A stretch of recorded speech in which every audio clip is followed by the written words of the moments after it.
Boa noite, João Guilherme, Flamengo TV. Amanhã é um jogo contra o Los Angeles e o Flamengo já está classificado como o primeiro do grupo. É uma partida que você trabalha com uma possibilidade de dar oportunidade a jogadores que atuaram pouco ou ainda não atuaram. Por exemplo, o Alexandro ainda não fez a sua estreia nessa Copa do Mundo de Clubes. É essa a sua linha de trabalho para essa partida, Felipe? Boa tarde. Vamos esperar amanhã para saber exatamente quem vai começar o jogo. Alguns jogadores vão mudar, sim, mas o nosso foco está em vencer esse jogo. Primeiro pela responsabilidade que temos, pela camisa, o escudo que levamos no peito, responsabilidade de entrar no campo para ganhar sempre. Os jogadores já demonstraram isso. Jogamos aqui um amistoso na pré-temporada e os jogadores deram a vida, e vai ser assim amanhã da mesma forma, até mesmo porque não só representam a nação, também competem entre eles, então preparados para fazer um grande jogo. Felipe, boa noite, Marcelo Correia da TV Globo. Você, como jogador, acho que fez uma pré-temporada aqui com o Flamengo, fez a Flávia da PF19, isso aí não estava, você jogou depois. Como treinador, você veio esse ano, você percebeu certamente no contato com os torcedores o tanto de saudade, de amor contigo que eles têm aqui, né? Pela distância do Flamengo e a possibilidade que é rara de ver o Flamengo. O que você espera de diferente desse torcedor que vai vir à bancada do estádio aqui que a gente está falando, né? Não espero outra coisa a não ser ver a torcida do Flamengo que eu sempre vejo nos jogos, que faz a diferença, que a torcida do Flamengo que sente que está sendo representada pelos jogadores que estão correndo dentro do campo e que apoiam em todo momento. Como eu já falei na outra coletiva também, desde que eu me tornei jogador do Flamengo e agora treinador do Flamengo, eu nunca viajei para algum lugar e não encontrei um flamenguista. Sempre encontro um torcedor em todo lugar que eu vou do mundo. Então, nos sentimos acompanhados, nos sentimos apoiados e esperamos corresponder. Buenas tardes, en español. Somos de D Sports Ecuador y queremos saber cómo lo va a usar a Gonzalo Plata. Lo ha hecho jugar de algunas posiciones, es un jugador versátil que le puede ofrecer mucho, pero ¿cómo es la mejor forma de usarlo a Gonzalo Plata? Bueno, Plata es un jugador importantísimo para nosotros. Primero, es tan bueno que puede jugar en todas las posiciones de ataque, ¿no? Por dentro, por fuera, en izquierda, en derecha, y de delantero, y de falso 9, y de punta, atacando el espacio. Entonces es un jugador muy bueno, con la cual estamos muy contentos con él, con su rendimiento, pero creo que su mejor posición, su mejor versión sería por dentro, ¿no? Donde se siente más cómodo, una especie de media punta interior ahí que juega entre líneas, donde mejor se mueve, más cómodo se siente, pero tiene condições de hacer todas. Felipe, Mauro César, UOL, Jovem Pan, TV Cultura. Você é um profissional que passou a maior parte da sua carreira na Europa, né? E você tem algumas atitudes como técnico que lembram técnicos com os quais você trabalhou, especialmente na questão de não repetir time, de montar a equipe em função do adversário que você acredita. E você fez isso na sexta-feira com muito êxito. No Brasil há muito conservadorismo ainda com relação a isso, entre nós da imprensa e torcida. Se você não tem um 11 titular, se você muda, e muita gente questionou, por que não joga o Léo Ortiz, por exemplo? E deu certo. Você acha que o jogo de sexta-feira torna menos difícil para você a missão de romper essa barreira desse conservadorismo com relação a não ter um time que se repete sempre e alterar de acordo com as suas ideias, convicções e seu plano de jogo? Não, eu entendo essa, como você falou, nesse conservadorismo, né? Eu entendo isso, porque sempre que um torcedor ele olha para a equipe, ele sabe o nome, ele consegue escalar um time titular lendário, né? Um time titular histórico que foi campeão, então sempre é um time base, né? Eu sempre, claro, obviamente que temos uma base do time que costumo manter, mas eu gosto muito primeiro da concorrência interna entre os jogadores, saberem que se eles se relaxarem, eles perdem a vaga, que tem outro que quer entrar, que o nível é muito alto deles, e depois nesses momentos que um pode estar um pouco melhor que o outro, E também, em função do plano de jogo, eu tenho minhas convicções. E aí eu sou capaz sim de abrir mão de alguma peça pela convicção que eu tenho do que eu acho que pode dar certo. É minha forma de trabalhar. Então, já repeti, nosso time já teve uma base ano passado, até mesmo se vocês podem escalar o time que foi campeão da Copa do Brasil perfeitamente ano passado, mas esse ano sim, é verdade, com todos disponíveis no elenco, um elenco muito forte e muito heterogêneo, porque são jogadores versáteis que jogam em várias posições e dão com características diferentes que dão possibilidades diferentes também para a gente poder afrontar cada adversário que vem pela frente. Felipe, aqui no fundo, Monique Danello, TNT Esportes. Hoje nós recebemos a informação que o Nico voltou a sentir dores no joelho, que embora ele não tenha uma nova lesão, ele não estará disponível nesse momento. Você acredita que ainda é possível o Nico ganhar minutos nesse Mundial? Vai depender muito do caminho do Flamengo e como ele está, né? Porque imagino que, vivendo aqui esse ambiente, a expectativa para ele fosse muito grande de poder estar em campo também. Obrigada.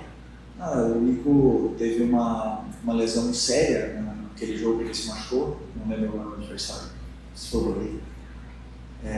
Bastante tempo atrás, uma lesão séria na qual a gente pensou que não nem viria para cá, né? Mas foi uma recuperação bastante rápida, estava muito perto de voltar e simplesmente essas coisas acontecem. Eu tenho certeza que ele está fazendo tudo o possível para estar disponível, é um jogador muito importante, que nos dá uma dinâmica e uma vantagem qualitativa muito grande quando ele está no campo e esperamos que ele possa se recuperar, porque precisamos dele disponível. Felipe, aqui, Thiago Amaral, ESPN Brasil. O jogo de amanhã, o Flamengo já está classificado, nós vimos hoje na Zona Mista alguns jovens já falando. É também uma chance de você conseguir rodar o elenco, colocar mais esses jovens, dar eles um palco como do tamanho de um Mundial de Clubes para jogar? Qual a importância de ter esse palco para esses jovens? Não, eu vou fazer uma equipe que possa ser competitiva, que a gente possa ganhar e em função do que aconteça, do meu plano de jogo e também do que aconteça durante o jogo, é claro que se eu puder dar minutos para todos poderem desfrutar de uma competição tão especial como está sendo esse Mundial, está sendo uma competição muito, muito, muito especial para todos nós, treinadores, os jogadores e também os torcedores. E acredito que para vocês também, vocês estão vivendo um momento especial aqui nessa primeira Copa do Mundo dos Clubes. Com certeza eu gostaria de colocá-los no campo, mas sempre pensando no que é melhor para a equipe, sempre colocando a equipe acima de tudo. Depois, individualmente, se eu puder ajudar alguém, com certeza. Por acá, Felipe Luis para México, saludos. El Mundial de Clubes, la sensación que te ha dejado, se dice que puede ser cada 2 años. Brasil ya alzó la mano para ser candidato. ¿Te encantaría que se siga efectuando este Mundial de Clubes? Cada 4 años, cada cuándo? Sí, para mí es un privilegio, es un orgullo muy grande poder estar aquí en ese Mundial, representando al club que soy aficionado desde pequeño. Y está siendo una experiencia increíble ver partidos completamente diferentes que nunca estamos acostumbrados a ver y rivales muy potentes, poderosos en dificultades, ¿no? Entonces está siendo una experiencia muy, muy especial, además de que es una organización maravillosa, está todo perfecto, o sea, no hay ninguna queja de nada y estamos encantados de poder estar aquí y espero que haya más y que más personas, más clubes puedan tener este privilegio que estamos teniendo nosotros. Felipe, aqui na sua esquerda, Diogo da Zulu, você vê essa questão de saber preservar na hora certa os atletas. Antes do Mundial teve a data FIFA, nem todos puderam fazer aquele trabalho no Nido do Urubu, né, antes da viagem. E também ao longo do ano vocês vêm fazendo pausas, algumas pausas, né? Rascaeta teve um trabalho especial, aí agora chegou o Jorginho já no fim de temporada. Esse descanso é importante para o rendimento físico. O Flamengo tem tido nesses 2 jogos aí, você sabe os dados, mas são distâncias percorridas e velocidades alcançadas ali que nenhum outro clube está alcançando. Sempre que, como eu falei, sempre que os jogos têm diferença de 4 dias entre eles, a recuperação não é completa. Então, 4 dias, o jogador recuperado, tempo para trabalhar, tempo para preparar o plano de jogo, tudo mesmo. 3 dias, aí sim não tem condições de manter os mesmos jogadores. Felipe, aqui, depois do jogo, você, naquela euforia, naquela alegria, teve lá com a sua esposa e essa foto viralizou.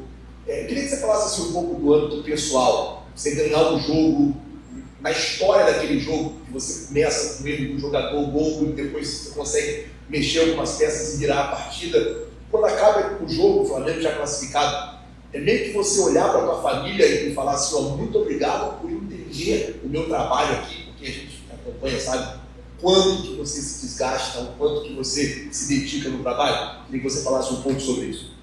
Não, quando vencemos o jogo, claro que é uma sensação maravilhosa, sempre, qualquer jogo que você ganha, mais um jogo desse calibre, mas na minha cabeça naquele momento nem estávamos classificados ainda, e era só um jogo de fase de grupo, né? Por mais que tenha tido uma sensação até de final para o torcedor, na minha cabeça foi uma grande vitória, mas essa vitória teve muitos detalhes que foi para os próprios jogadores, para eles entenderem o nível que eles estão. Então isso para mim foi muito importante. Afinal eram 3 pontos. E eu gosto sempre de compartilhar esses momentos bons e ruins também lá da minha família, porque vocês bem sabem, vocês também viajam bastante, o quanto passamos longe dele. Ter o apoio da minha esposa e dos meus filhos aqui é o que me motiva. Olá, Felipe, aqui no Lucas Bairro do Lance. Há pouco nós conversamos com o Igor Jesus, né, enquanto na parte da manhã, vai conhecer de vocês. Vocês trabalharam juntos. Como é que é a expectativa de as características que o Felipe pode estar dentro de campo, como é que se preparando para enfrentar esse adversário de jogador? Você falou muito. Desculpa, o Igor Jesus. Nós conversamos há pouco com ele no jornalista, ele veio do Flamengo, trabalhou com você, claro. Como é que o time do Flamengo pode esperar a preparação do Flamengo para enfrentar esse jogador que vocês conhecem dentro de campo? Ok, desculpe. Não, estudamos já o time do Los Angeles, o time com qualidade individual também muito grande, tem um ataque muito rápido pelas pontas, não sei quem vai jogar no ataque, mas os dois conseguem, os dois atacantes têm muita qualidade para vir apoiar, fazer um jogo apoiado e depois também atacar a profundidade. Os 3 jogadores do meio são jogadores que cobrem muito o campo, principalmente o Igor, que foi meu companheiro. E grande jogador, e estou muito feliz por ele estar feliz aqui, por ele estar sendo importante na equipe, porque eu acho que disso se trata, que o jogador se sinta importante no lugar que ele está, e ele está conseguindo isso, e tenho certeza que vai ser um jogo muito difícil, mas que, bom, se a gente continuar mantendo o nível que a gente vai apresentando aqui, a gente vai ter possibilidades de vencer sim. Felipe, aqui. Boa noite, Felipe Almeida, da TV Esportes. Você costuma usar uma frase de que alguns jogos, eles por si só, eles motivam, né? Não precisa fazer muita coisa para motivar os jogadores. E óbvio que a partida contra a equipe do Chelsea, ela tinha um peso e uma importância à parte, né? Muito se esperava, uma expectativa muito grande para esse jogo, e agora enfrenta o Los Angeles já classificado. Como manter o nível de concentração, o mesmo foco, a mesma preparação para um jogo como aquele e esse jogo que é, entre aspas, para completar a tabela, já pensando também na próxima fase da competição. Obrigada. Uma boa pergunta, porque eu sempre penso que se os jogadores não entram concentrados ou motivados o suficiente, que eu não os mantive concentrados ou não dei o valor ao jogo que o jogo necessitava. Nesse contexto do Mundial, é uma oportunidade única deles estarem aqui. Eles estão competindo entre eles. A gente tem uma responsabilidade, queremos ganhar esse jogo também para chegar com mais confiança nas oitavas. Então, assim, a motivação está muito clara para poder fazer um grande jogo. O nível de concentração vai existir porque, como o teu companheiro mesmo falou aqui, existem milhares de torcedores que seguem e vão estar no estádio motivando a equipe e vai levar isso muito no nível de concentração. Então, eu não espero outra coisa senão ver o meu Flamengo que eu estou vendo nesses outros jogos aqui dentro do campo. Oi, Felipe, tudo bem? Aqui atrás, Marcelo Marinho, da Litoral News. Se for comparar a reação dos jogadores do Flamengo com outros times que tiveram resultados positivos contra europeus, a gente vai perceber que a reação dos seus jogadores foi bem mais contida. Até na zona mista, a gente teve a oportunidade de conversar com o Alacian.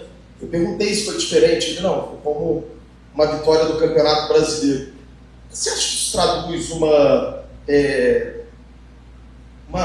aspecto que o time está maduro para essa sequência de competição? Isso traduz algo, uma comemoração não eufórica, mas contida dos seus jogadores, mesmo depois de bater o Chelsea por 3-1? Eu, nas imagens que eu tenho de câmera aberta, eu vi a comemoração, todos eles juntos, se abraçando, o grupo, os reservas, os titulares, até mesmo o staff se abraçando. Então eu vejo muito mais uma comemoração coletiva do grupo que está fechado, que está, não sei se 2 semanas já aqui, 10 dias aqui fechados, treinando todos os dias juntos, convivendo juntos. Então eu vi muito mais uma comemoração de grupo, na frente, do lado do torcedor, na verdade. Então, do que para fora, ou nem extrapolando, nem comemoramos menos. Não acho que tenha tido nenhum tipo de mensagem nessa comemoração, senão simplesmente eu vejo o meu grupo muito unido. Isso é o que eu olhei dessas imagens que me deixaram feliz. Felipe, tudo bem? Boa noite. Gabriel Wolff, revista Placar. Felipe, você falou agora há pouco sobre a importância do Mundial, de você poder também dar uma rodagem maior dos seus jogadores. Eu queria te perguntar sobre um jogador específico, que foi até bastante utilizado no começo do ano, depois acabou ficando um pouco mais no ponto, que é o Juninho. O Juninho que teve a sua importância na Libertadores, na fase de grupos, mas que a gente sabe que não vive uma grande fase. Eu queria que você falasse um pouco sobre a importância de talvez poder dar uma minutagem para ele, se você pretende utilizar ele nesse jogo, para talvez ganhar uma confiança que ele talvez esteja precisando. Obrigado. Bom, o Juninho, como todos os outros, está trabalhando forte, está trabalhando bem para poder apresentar o futebol que esperamos dele. E amanhã, se tiver uma oportunidade de ele demonstrar a qualidade que ele tem, é uma boa oportunidade. Então, vamos esperar amanhã para ver se a gente poder ver se ele pode ter minutos e aí sim a gente poder ver mais da qualidade do Juninho. Hey, Coach, in English. A lot of Brazilian people live in Orlando and the Central Florida area. How exciting is it? The atmosphere tomorrow, what you think it will be, and will it feel like a home match for you? Well, a lot of Brazilians here. Lots. And it's a special city for all the Brazilians. Tudo bem? Comigo, Thiago? Rolando do lado. Pergunta bem objetiva aqui, já que o Flamengo já está classificado em primeiro. Muito se fala das etapas de final. Quem o Flamengo vai pegar? Se vai ser o Benfica, se vai ser o Boca. De fato, são 2 grandes clubes, o Flamengo também, são 3 grandes clubes que podem se chocar. E tem a questão da torcida, porque o Flamengo deu um show, a torcida do Flamengo deu um show também fora de campo, a torcida do Boca também fez isso contra o Bayern. Qual é a sua expectativa? Quem seria melhor pegar, se é que dá para dizer assim, a expectativa para qual confronto você espera? Não, está bem aberto, né? Já temos os nossos analistas separando imagens tanto do Boca como do Bayern, como do Benfica. E eu só conheço meus analistas. Como treinador, eu só posso pensar nos Los Angeles, não posso fazer isso. Boa tarde, Felipe Chico Eves, da TV. Dada a importância das 2 vitórias na fase do grupo, e a classificação já garantida para as oitavas, amanhã a gente enfrenta o LA, a gente tem a possibilidade do Benfica. Você tem observado na competição, para além das questões táticas individuais de cada time, alguma característica determinante por região? Enfim, se enfrentar um sul-americano, de repente, um jogo mais aguerrido, no sentido da disputa histórica, o europeu por uma questão tática, você percebeu alguma dessas características por região? Boa pergunta. Teria que pensar um pouco mais para te responder tão rápido, mas mais do que nas regiões, eu acredito que cada equipe tem uma característica, cada equipe tem jogadores com uma característica, um treinador com uma ideia e com um modelo, porque se você ver mesmo os brasileiros, nós somos completamente diferentes na forma de jogar os 4. Então, vai muito isso da característica dos jogadores que tem, do que o treinador pede para os jogadores, para a gente contar. É verdade que os europeus, você vê muito mais essa obediência tática, né, dos europeus, talvez do que em outras equipes, mas vimos equipes muito bem trabalhadas de todo o mundo aqui. E por isso que eu acho que esse campeonato é tão especial. Estamos vendo aqui estamos tendo uma oportunidade de ver jogos que nunca veríamos, ou somente em amistosos, e não tem o mesmo conceito. Agora a gente está vivendo a nossa vida aqui, então estamos vivenciando essa experiência que é maravilhosa. E Vou pensar um pouco mais na tua pergunta na próxima coletiva. Beleza? Obrigado. Thank you.